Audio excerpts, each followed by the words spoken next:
training camp is underway. And before we get into the show, we need you guys to touch all your bases like they're doing in training camp. You need to. This is your call to action. Make it happen. As Tim Gunn says, you make it work. Spotify, iTunes, Podbean. Subscribe to us. Give us some comments. Let's have some fun. You know what? If you comment, there's a chance you could come on the show and discuss. We'll do that. We'll throw out that to anyone. You know, Topher can be found on Twitter at Cochran108, me, JMendel94, and In the Hunt. Wherever you are, you're in the hunt. So join us. Training camp's underway, and let's get on with the show.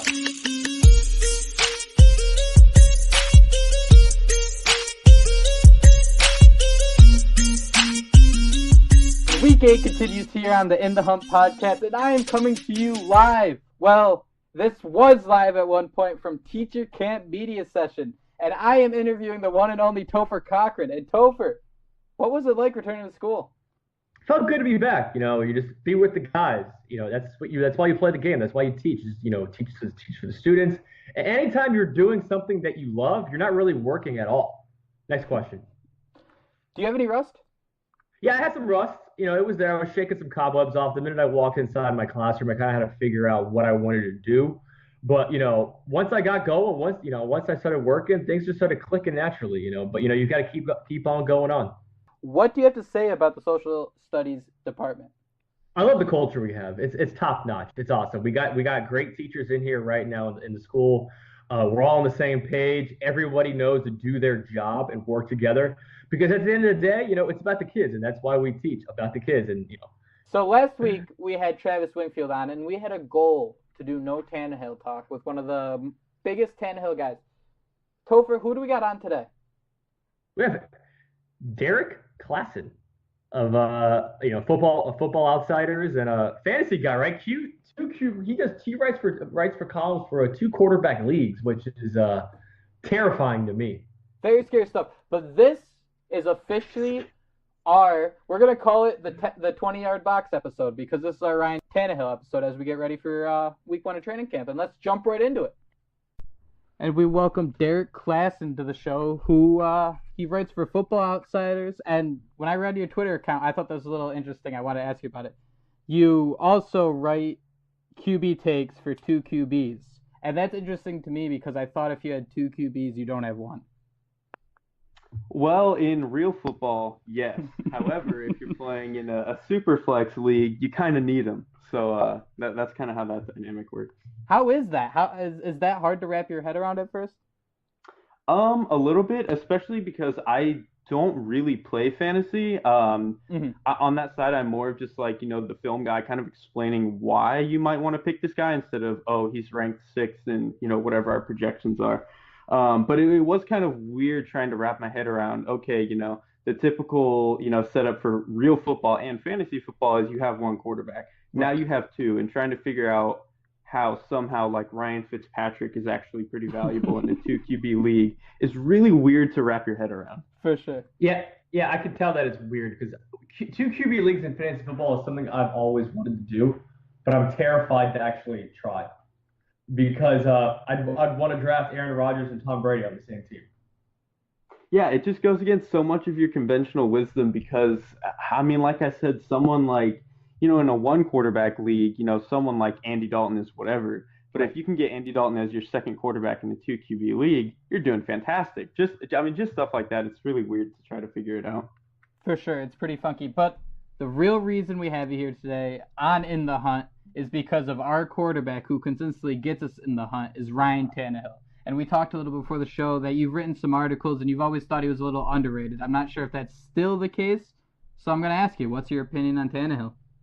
I think if I had to lean to one side, I would probably still say he's a little bit underrated. I think there's kind of consistently been just a lot of mitigating factors that have made it really hard for him to shine as a quarterback. He's never really had a really easy, clear situation the way maybe Kirk Cousins did the first few years he was in Washington, stuff like that. I think it's always kind of been an uphill battle, whether that be the coaching staff, whether that be a receiving core that's not really set up to do anything dynamic, whether that be not having a defense that he can rely on to not allow, 30 points or whatever in a game. But I think just in a vacuum, I would say he's maybe like a slightly above average quarterback, not a guy that's going to, completely elevate your team all the way, but I think he's plenty enough to win with.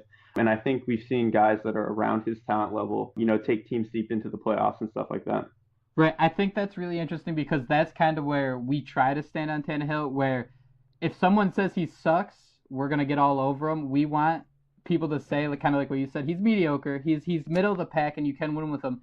And you watch a boatload of film. So what's some of the things Adam Gase does compared to what like Joe Philbin did? Well, I think even just before we even get to scheme stuff, it just didn't seem like Philbin really liked having Tannehill around. There was kind of the fiasco where he was trying to bench him for Matt Moore, which if anybody's seen Matt Moore play, there's no way you would want to bench your, a fairly decent starting quarterback for Matt Moore. Mm-hmm. And so I think just having to deal with that always hurt Ryan Tannehill.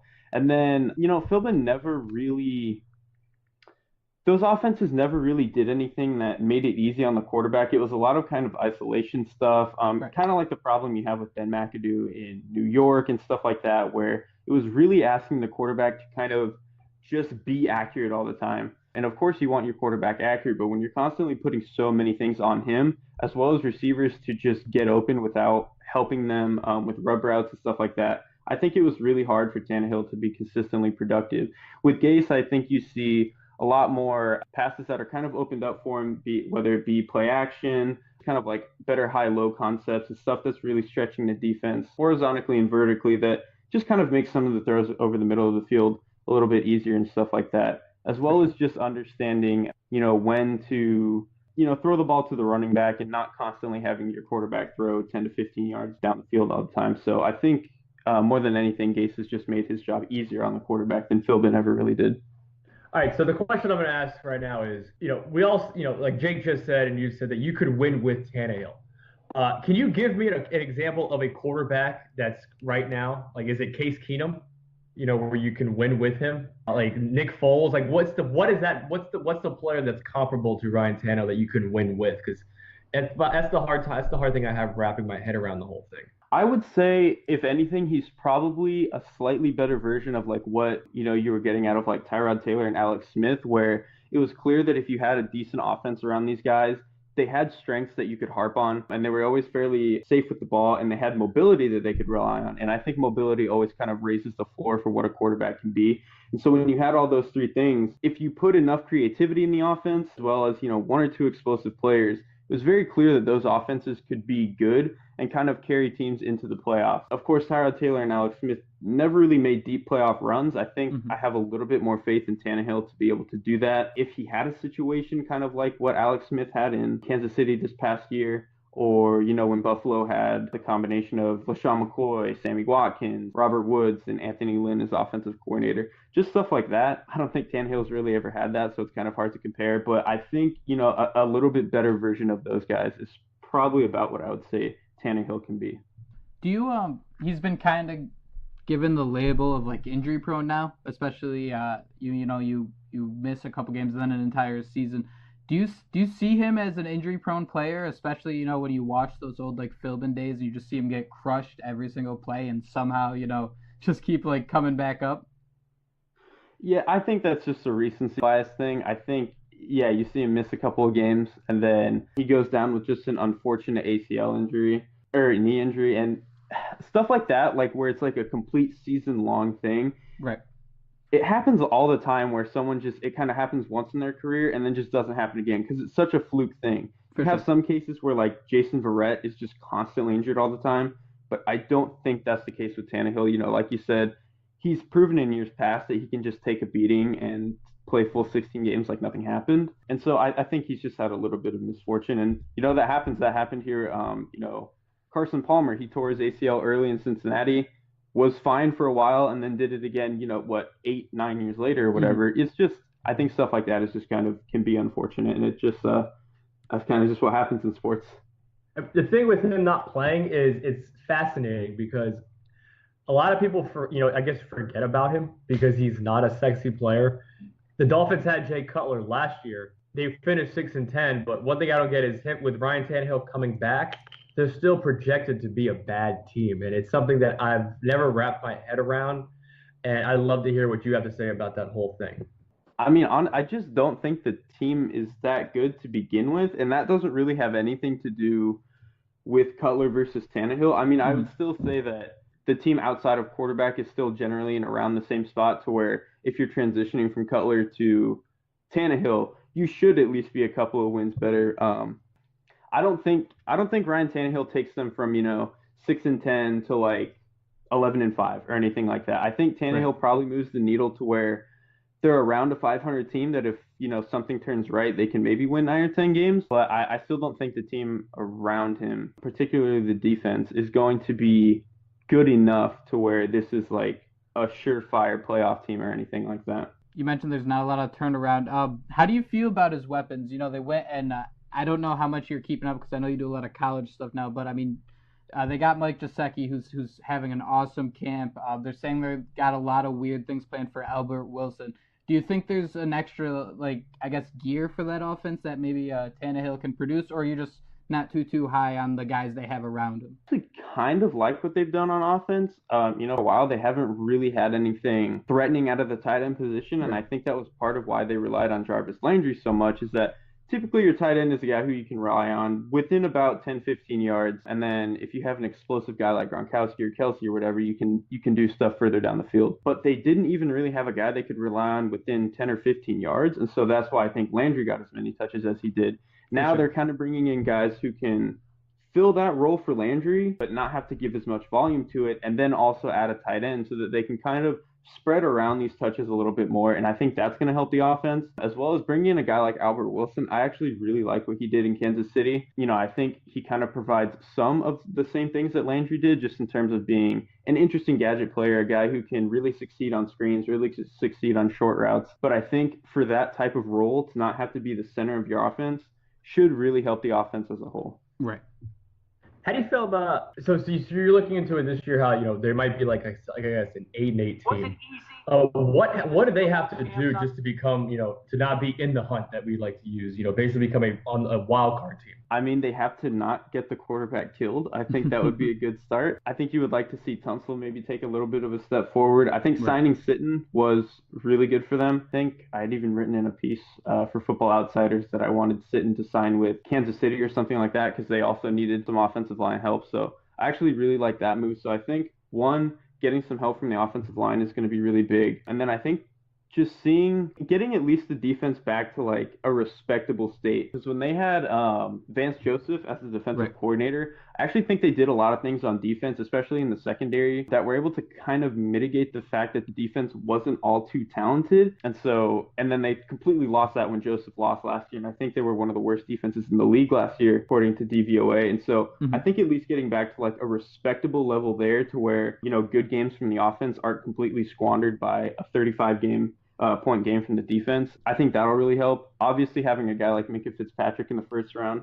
you should be able to do all those creative things on defense again, I think should really help. So I think those two things, just being able to protect the quarterback, letting Tannehill do his thing a little bit better, and then just getting back to at least a decent level on defense. So you mentioned Minkah Fitzpatrick, and we kind of all have those wild takes that we wonder will ever come true or something. So I want you to like shake your crystal ball, and I want you to look like 3 years down the road. Should the Dolphins have drafted Lamar Jackson at 11?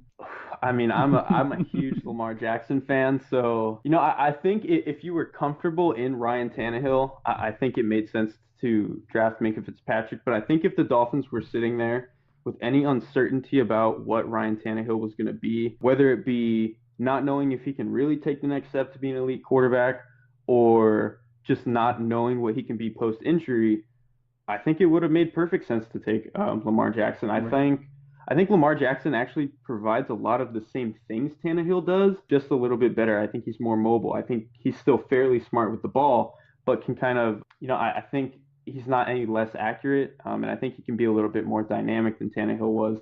And I think adding some dynamism to this Miami offense would have really helped. So, it obviously wouldn't have been as sexy in the short term to draft a quarterback that is going to sit versus a safety is going to play. But, like I said, if they didn't have any certainty on Tannehill, I mean, I love Lamar Jackson, and I think it would have been a cool fit with Gase, so I think it would have made sense. Is there going to be any other players in the next couple of years? Because, I mean, we know, I think there's been like 13 maybe like closer to like 18 seasons in the entire like Miami Dolphins history where they weren't in the hunt, finishing either between 6 and 9 or 10 wins. Is there any other guy in like a QB loaded draft where maybe the Dolphins won't get stuck in a purgatory? Let's just say, Dolphin fans are gonna hate to hear this, but they continue to go 8-8, 7-9, and you gotta move on. Is there gonna be any other guy where it's like, all right, middle of the draft we can take this risk, kind of like Lamar Jackson, where there was 4 guys people were willing to take ahead of him? For the upcoming draft, I haven't, super dove into all these guys, but I've at least charted a few games of them. So I have a general understanding of how I think I'm going to feel about these guys and how I think they project. Honestly, the only one I really think has a pretty good shot to even stack up to the guys from last year is Justin Herbert from Oregon. But, if he's the only one, and there might be another that emerges or just ends up better than I think they are now. But if he ends up being the only one, he's probably going to get taken top 3. So unless the Dolphins trade up, that's probably not going to happen. But, you see talk of guys like Jarrett Stidham. I'm not really buying him right now. Drew Lock, I still have some questions about. Just a handful of guys like that. So right now, I don't really see anybody who, you could take in the middle of the first round that looks like a guy who gets pushed down from the other guys like Lamar Jackson. Because I think in a typical draft, a guy like Lamar Jackson goes earlier than he did. Right, exactly. That sounds frustrating because you're stuck in Dolphins purgatory, and then you would either have to, be a top 3 pick or trade down or just play, or just go 6-10, 5-11, and they're not going to do that unless Tannehill gets hurt. But I want to ask you this about your avatar. Tell me this whole Dan Marino thing, because you have Dan Marino as your avatar, and that's how I know you on Twitter is through your avatar. and it makes me smile and it makes me giggle because it's an old school Dan Marino avatar. And so just give me something like what is Dan Marino like? How do you feel about him? Is he one of your favorite quarterbacks? Like, why is that your avatar? Yeah, so I think every football fan, when you're growing up, you eventually hit this point with football where you're like, well, I want to know what the sport was before I knew what the sport was. I really only got into it maybe early 2000s, right around when the Bucks won the Super Bowl. And so, as I grew older, I was just kind of interested in, what happened in the 90s, the 80s, blah, blah, blah. And so, you watch highlights and look at stats and all that. And for some reason, I just fell in love with Dan Marino and, just kind of found some of his old games on YouTube. And he's really one of the few quarterbacks I think you can look at before the 2000s where you look at him and just instantly you're like, yep, he could come into the NFL right now. And he would fit in just perfectly with the rest of these guys, and he would still be able to dominate. I don't think there's many guys you can look back at that can do that. And then there's his stretch from 1984 to 86, where for the time, it looks like a Drew Brees stat line that you pulled out from like 2014. But it was, 30 years in the past, and it was just completely unprecedented at the time. And I think just for him to be that guy is just super cool, just especially with as much as I like the quarterback position. So he's just always fascinated me. That's what I had to do this huge thing, if you try to debate, Dan Marino versus Tom Brady, the first thing you can always say is rings. But what stands out from between 84 and 86 is, yes, they were Drew Brees numbers, but then like the next closest guy in touchdowns, I think 2 of those 3 years had like 15 less or something absurd like that. And you're right, like just watching these games, just how he could, move around in the pocket and just sling it was awesome. You got a little spare time. What quarterback are you going to go back or even watch now that this is the most exciting guy when you think about quarterbacks? I'll kind of answer for both. I think for back in the day, it's definitely Dan Marino, like I said. If I had to pick someone else, it would probably be Favre, just because I think that old style of gunslinger is just super fun. Right. And, just to touch on Marino again real quick, what made him so fascinating was like his sack rate is insanely low. And there was one season where I think he only got sacked like 6 times on the like almost 500 attempts or 550 or something like that. Just had like a insane sack rate, and so for him to be able to do that, I thought was always fascinating. But for guys now currently in the league, I think Cam Newton, there's not really anyone like him. And I think what's funny is that the closest guy I think I can compare Newton to is someone like Marino, who was just almost numb in the pocket, had an arm that was really unrivaled in the NFL, and was a decent enough athlete to where he could move around outside the pocket. Obviously, Newton is a lot more of a runner than Dan Marino ever was, but just the way that they throw the ball is so different than almost anybody else that it's exhilarating to kind of see what they're able to get away with on a game-to-game basis. Absolutely, and we'll finish with this. With football season, it's finally here. I know you're probably incredibly busy. Is there anything you want to plug? What you working on? So yeah, Football Outsiders, we just dropped our 2018 almanac, which is, we have everybody assigned to chapters for teams and stuff, and we go through do all the analytical stuff as well as documenting in about 3,000 words what kind of happened last season with the team, what you should be expecting the season moving forward, as well as a bunch of fantasy stuff. Pretty much anything you would need heading into the season, we've got it covered. So that's on sale on our site right now. You can also check 2QBs. It's in my bio, consistently writing some quarterback stuff there. And I've transitioned to kind of doing some scheme stuff, mostly regarding the college level for optimum scouting. Every week I'm kind of just going to go through something that's popping up scheme-wise that's either important or new or unique, just stuff like that, kind of get people familiar with what's going on around the nation. So that's pretty much what I've got going on right now. For sure. Thanks, man. QB Class on Twitter. Be sure to check them out. Thank you so much for joining us. Yeah, thanks for having me on. It was a blast. So now we close the books on week 9 of In the Hunt. Yes, we have Dolphins playing tomorrow night, but we told you, week 1, overrated. Get that shit out of here. We don't care. We're more worried about Ryan Tannehill. Topher, where can you find this podcast? You can find this podcast if you go on iTunes. You can type in Miami Dolphins, and it's going to come up on as like one of the top 6 podcasts listed for the Miami Dolphins. You can find us on. We tweet out episodes for this podcast all the time, probably 2 to 3 times a day. You can find us on Google Play, Spotify. My Twitter is Cochran108. Jake is J Mendel 94. Obviously, you're going to put @ in front of each name. That's it. And guys, we're doing a great job on downloads this week. It might not seem like a big deal, but we haven't done anything Dolphins in such a long time. So we're getting back into it. We're reaching our 1,000th download on this episode. You know what? I'm calling it. That's going to happen. We're about 150 away. I think that's going to happen.